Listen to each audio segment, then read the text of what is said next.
So, I'm there the other day posting my Orphan First Kill review, texting my watch party co-host Tramadom, not just on the news that I had finally wrapped up my appraisal of the movie, but also how, upon my second screening, this movie was only improved upon repeat viewing, in stark contrast with rewatching the PSA Predator prequel, when all of a sudden, it hit me.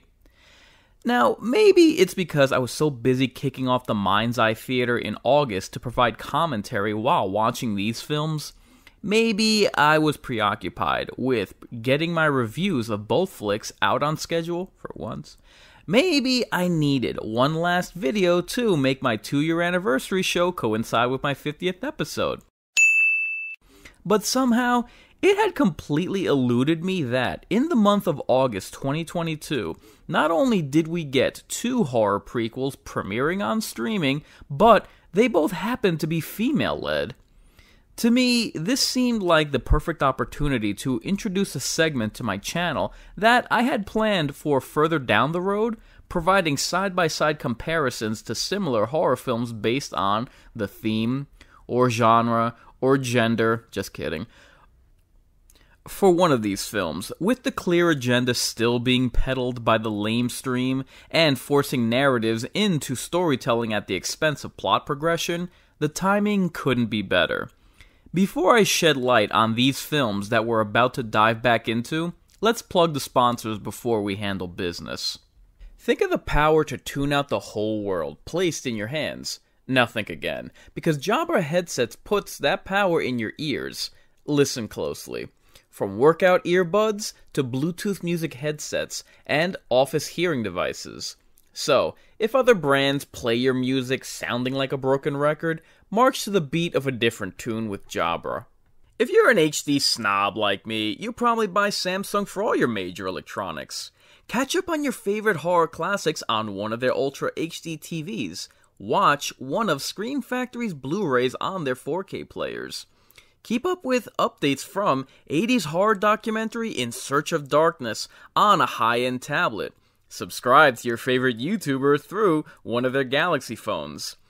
I have so many Samsung devices, I've always thought they should be paying me. Well, now they can, and you can help. If you use the link in the description for either Samsung or Jabra purchases, it'll help the channel out tremendously. With the promotional considerations accounted for, it's on with the show. Now then, you might be asking yourself, Inkarnate, you enchanting Chad, haven't you closed the book on these 2 films, especially after a watch party and film review for each? Fair question. You might even double down questioning the need for this video, which is ostensibly about 2 other videos, to which I would respond, hang in there with me. Allow me to set the table. Outside of the surface level similarity between both horror prequels and the matching binary they identify as, it really is the motivation behind and focus within each film that inspired this episode. If you'll join me in my DeLorean as we travel in the Wayback Machine to my channel's first Halloween season, I did and still do catch a lot of flack for being unapologetically critical of Eli Roth's history of horror. God forbid. The reason, you might ask, other than pure jealousy by my detractors for my siren song voice and witty sarcasm, is the backlash can be watered down to my disdain and audible mockery of the message. If you haven't caught these episodes or all seasons for this failed director's coverage of horror classics that other great filmmakers have made, or you just tuned out the social justice revisionism that they obscure the genre's past with, I'll quickly summarize my gripe. The series prioritizes virtue signaling over film analysis. Luckily, it ain't all sensitivity training and gender studies, to the point that I made it a point to point out that when the shows ditched the diatribe by professional victims, it actually made for decent programming, retracing horror's roots and revisiting fear fiction's greatest hits. When I auditioned for it, there were 2 very different scenes. There was one of this loving, caring boyfriend, and then there was one of this psychopath. We all go a little mad sometimes. No, Billy!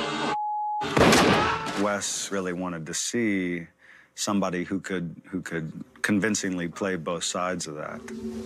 You see, this documentary is at its best when its host is out of the damn picture and the actors and directors, you know, the actual stars, can talk about the films and the genre unburdened and unmolested by agendas to push. If you let the flame breathe without trying to smother it with ulterior motives, it can shine on its own. Imagine that.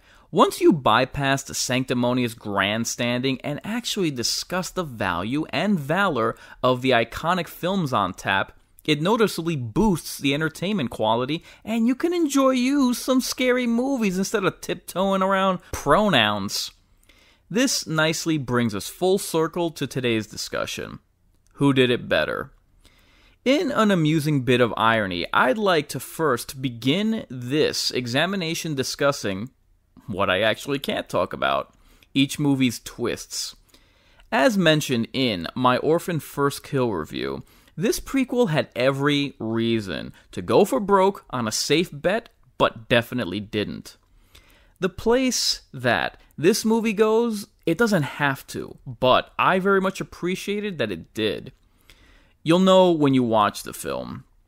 The spoiler not only made for an interesting dichotomy that the character unwittingly got herself into, but it helped to shape her character in future dealings. Conversely, on the prey side of things, you kinda guess the Easter egg that they were going to feature.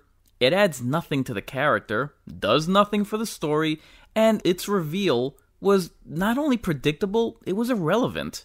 Instead of reacting like, oh man, you're like, yeah, and? With that mention of character development, that leads me to my next point.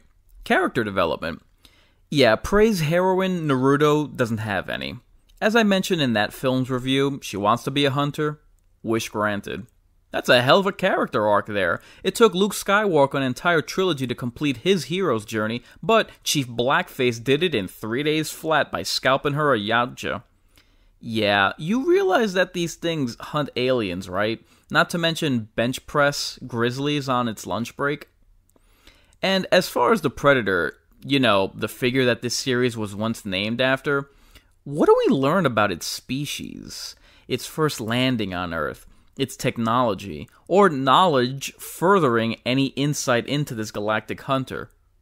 Nothing? We can't push woke agendas with crab-faced cyber poachers? What a shame. Esther, on the other hand, and better hand, we discover her history institutionalized, as well as what she learned and was taught in her previous killing spree. What she experienced deepened and, dare I say, further marred what was already a scarred psyche. What she got herself into was a noteworthy example of be careful what you wish for. An interesting moral lesson for your morally bankrupt villain to learn. While both leading ladies can be classified as resourceful, even Prey's avid supporters, defenders, and apologists have to admit that everything just comes far too easy for Prey's protagonist. She pieces together technology, both human and Predator, with such breakneck speed, I'm surprised they didn't have Pocahontas driving the Predator ship at the end. Esther actually has had practice with what she's been doing, and even then she makes mistakes. But those are what she learns from her slip-ups, not the inventions or innovations from friend or foe the way they do in Prey. See the difference? On the subject of missteps, Prey treats its heroine's few and far between accidents as a measly rehearsal for her next shining achievement. Esther, on the other hand, gets noticeably bent out of shape. One uses ingenuity that is poorly set up and frankly shoehorned in, while the other relies on guile, which, speaking of, another dichotomy between the central figures of Prey and Orphan First Kill is that both are interestingly trying to fit in.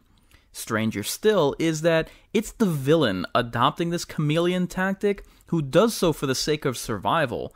Meanwhile, the actual survivalist is merely attempting to assimilate into the male ranks for pure ego. Why do you want to hunt? Because you all think that I can't. Yeah, movie, and don't you forget that. Esther is heavily reliant on observation and deception in order to pull off her ruse. Meanwhile, Eat, Pray, Love, well, everything comes naturally to her, so the only thing that's keeping her from fitting in is toxic masculinity. Which would beg the question why she would want to fit in among such uncivilized oppressors, but hey, I'm just thinking out loud.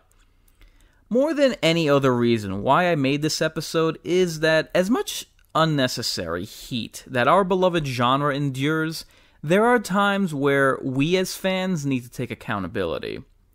There have been underrated classics within horror, films that should have been classics without the cult prefix. And we, being its supporters, that's on us. In the last 10 years, we've seen the likes of Hannibal get cancelled prematurely, and Evil Dead 2013 dismissed as another lifeless reboot, both of those remakes failing to receive the backing they so richly deserved. My point is that I am exceedingly proud of the following that the original Orphan film has assembled. Believe me, it is because of you diehard fans and the torch you've carried all these years for the original smaller scale film that have allowed this flame to bloom. And make no mistake, you are why the first kill was made and held to some kind of quality standard. As much as film studios are scouring their library of IP to pump out content for their streaming platforms, they wouldn't have bothered with this property if it didn't have some form of following. My hope lies in the anticipation that this prequel will get that same attention that it deserves and the expectation that those that have yet to view give this flick a watch. Support good horror. As for you all, I'll leave the decision in your hands, whether first blood or first kill. As far as my channel, this video officially wraps Season 2, to which I invite you back for the kickstart of Season 3 and all the horrors that await. As for me, I've been Inkarnate reminding you, I ain't just a big deal, I'm the real deal. If you're resigned to your fate, time to subscribe to your fears.